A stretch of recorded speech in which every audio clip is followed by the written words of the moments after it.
going to video this, but I figured I would video just and talk about a little bit about the Texas Speed 416. They sent me a new crank gear. It's actually very nice. They've hardened the sprocket, which is nice, but it's also a 6 or 7 keyway. So essentially it allows me to adjust the timing by offsetting the key in the keyway to each setting. Essentially, I think 2 degrees per keyway. So really nice. I don't need that, so clearly I installed this in the 0 degree position. It is already got a bevel on it, which is important because the stock crank gear does not have a bevel.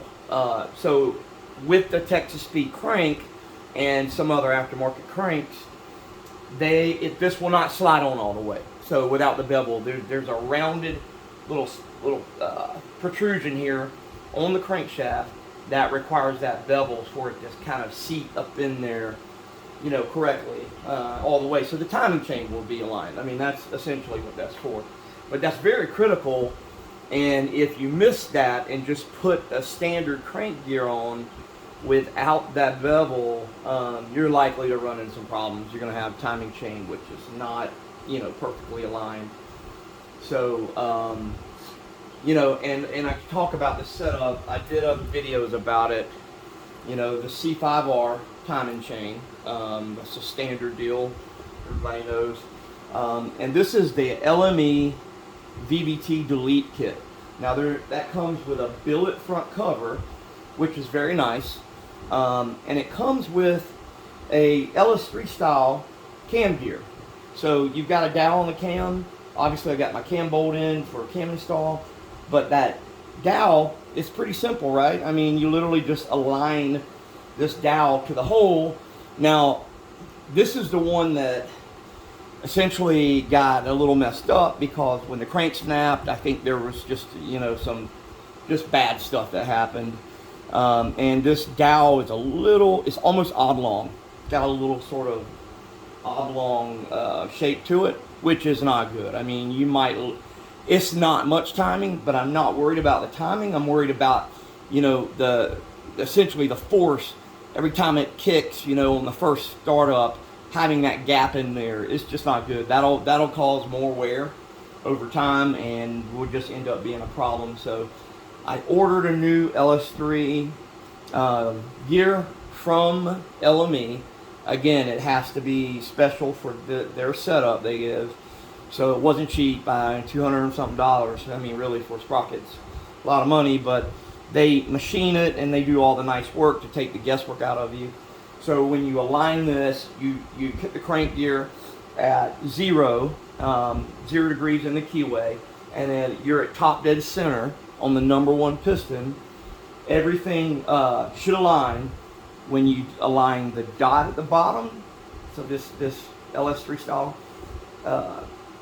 sprocket will have a little indicator here, and then on the crank side. Obviously, when I put the ATI balancer and all the hub and everything, we'll be able to basically point those dots together, and that's what we're looking for. But there's a dot. There's I just can't see it. My eyes are really bad, but yeah, there's a dot right there. Hard to see, which obviously when the hub and balancer and all goes on, you're not going to see it anymore.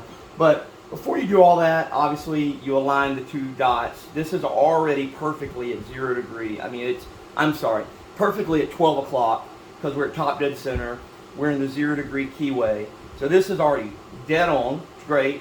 So all I have to do is put the camshaft, align the 2 holes, obviously with the timing chain on, and then I will put, at that point, the camshaft retainer plate, which will hold the camshaft from sliding out.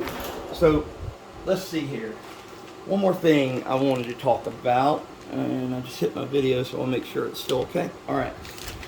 I ordered, this is new. This is something LME also came up with after I first bought the Billet VBT delete kit from them. This is their new timing chain tensioner. So really, really nice, super light aluminum. It's got this really hardened composite ends on it for wear. And I really like it. I like the O-rings, you know, for the oil flow, which that's really not even needed now that we don't have the variable valve timing, you know, mechanism in place. But anyway, this is super nice, and I'm gonna give it a shot. And let me show you what. Obviously, you know, most of you guys have seen this, but this is what it replaces. This is the stock deal, and usually there's a, yeah, it's in there, a little metal spring in that plastic that keeps tension on it. But there's two of them, right? There's a comparison. So really, really nice piece.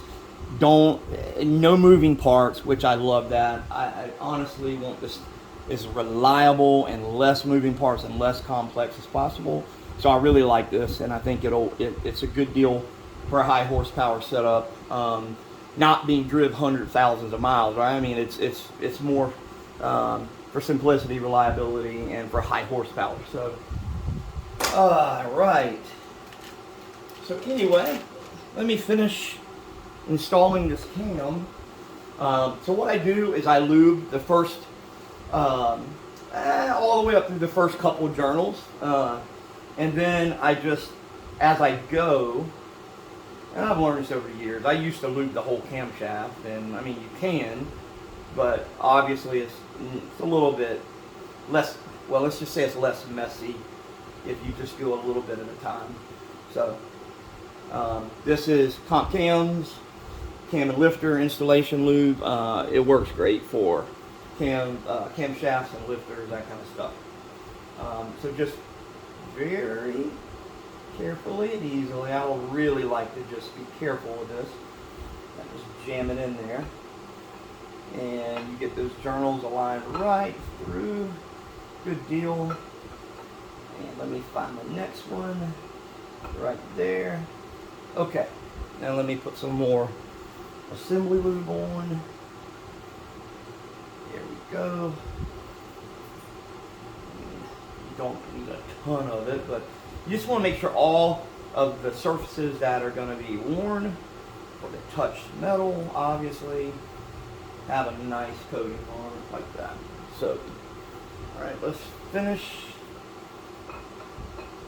putting that through, and just like that. That's it. That's your cam install. Thank you.